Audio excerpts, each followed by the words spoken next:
There's a moment just before you fall asleep, when the world disappears, your body relaxes, your thoughts begin to drift, and something deeper, something ancient, opens inside you.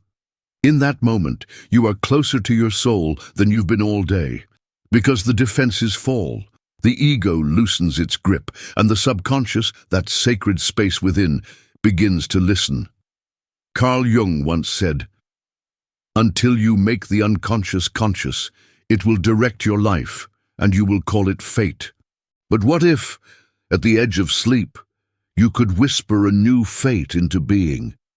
This message is not about magic. It's not a formula to force the universe. It's a return to alignment. Because in the silence of night, your soul listens carefully, and your words become seeds. Many people go to sleep repeating their regrets, their fears, their failures. They speak curses over their own lives without even realizing it. But you can choose differently. You can speak as the soul speaks, with reverence, with surrender, with intention. This is not self-help. This is a sacred act, a moment of realignment between your inner world and the invisible forces that shape it. So if you're tired of carrying the same weight, if you feel like your life is on repeat, if you sense that something inside you is ready to shift, then tonight, before sleep, say this: I release what is false and return to what is sacred. Say it slowly. Say it from your heart. Say it until your nervous system starts to relax, because what you whisper in silence echoes into your life. Carl Jung called it the threshold, the liminal space between waking and sleeping, where the conscious mind begins to dissolve and the unconscious takes over. In that sacred space, what you speak becomes suggestion, what you feel becomes direction, and what you believe begins to crystallize into your reality. This is why your words before sleep matter more than you think. In ancient wisdom, it was understood that the mind is a temple and speech is a kind of prayer. The Stoics knew this too.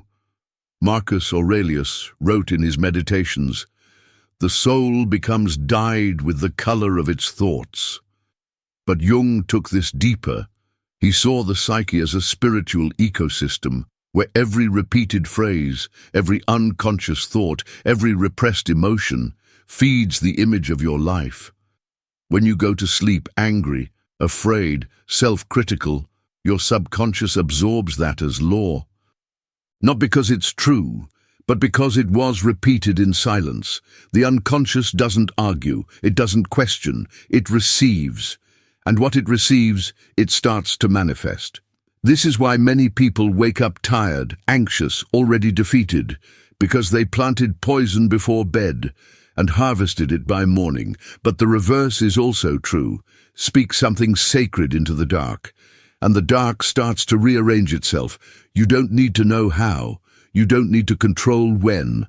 You just need to whisper with intention and let the invisible do its work. The persona, the outer image, cannot do this. It speaks for approval. But the self, your divine center, speaks for truth. And when you allow yourself to speak to yourself, without shame, without fear, without disguise, the soul begins to respond, and life begins to shift. Every night, the body prepares for sleep, but most of us forget that the soul prepares for return to the deep, return to the inner temple, return to the invisible self that waits in silence. Carl Jung believed that true healing does not happen through the ego, but through an encounter with the unconscious, not to dominate it, but to listen. And sleep is that moment of meeting. It is the descent into the underworld, a symbolic death of the day's illusions, and a resurrection of what's been buried within you. This is why ancient mystics treated sleep as sacred, not an escape, but an initiation. And what you speak just before that descent is like setting the coordinates for your inner voyage. The phrase you whisper becomes a lantern in the dark. Your unconscious, like a fertile soil, takes in your last words and begins to weave dreams. impulses, images, synchronicities, all shaped by what you planted. This is not superstition. This is psycho-spiritual law.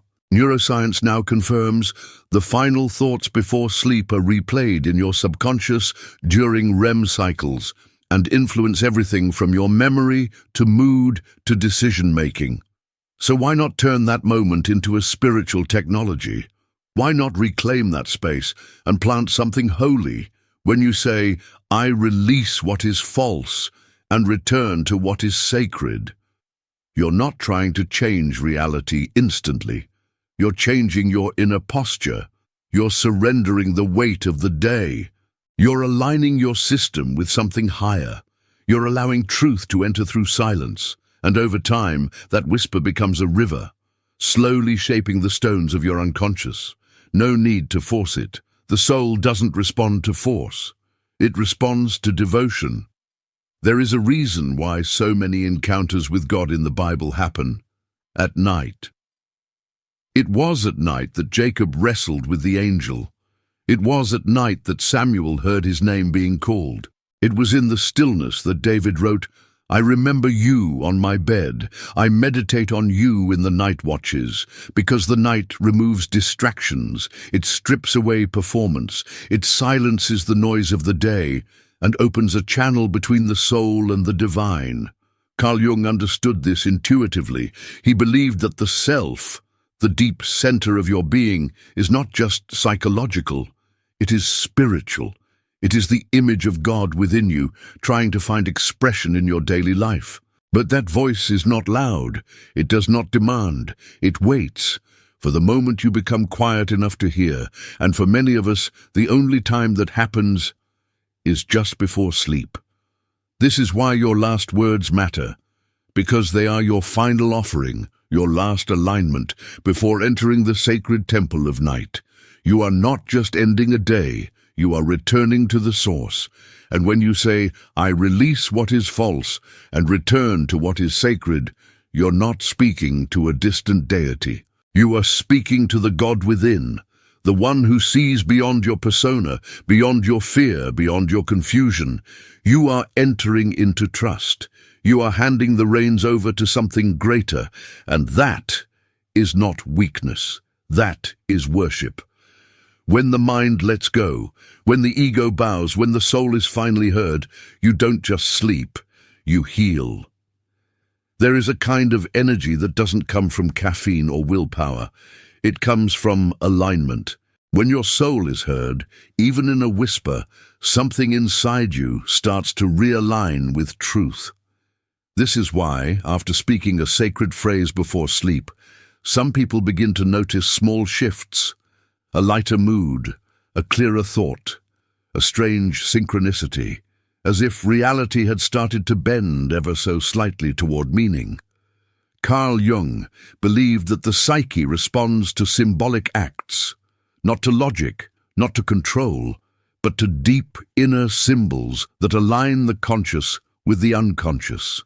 And when you speak with intention, especially in that liminal space before sleep, you create a bridge between both.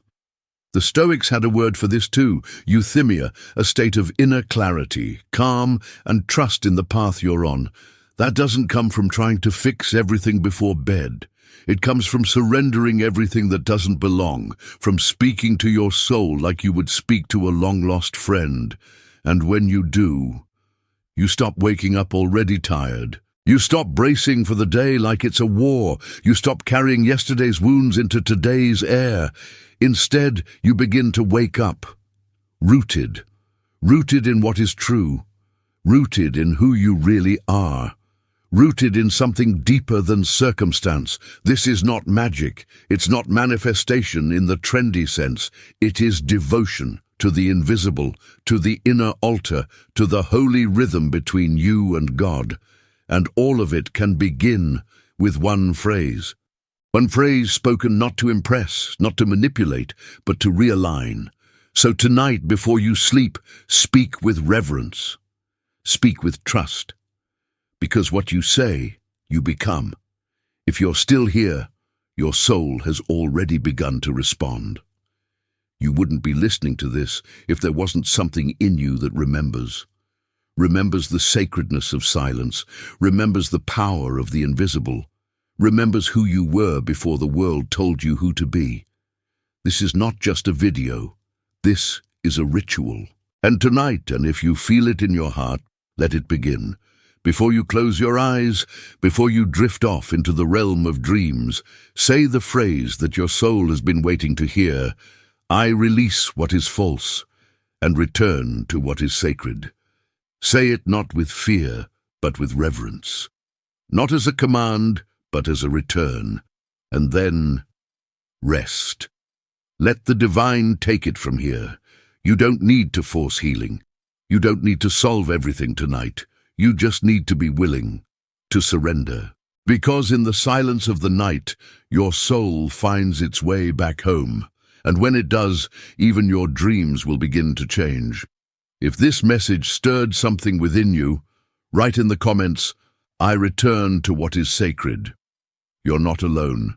You're exactly where the light begins to reach.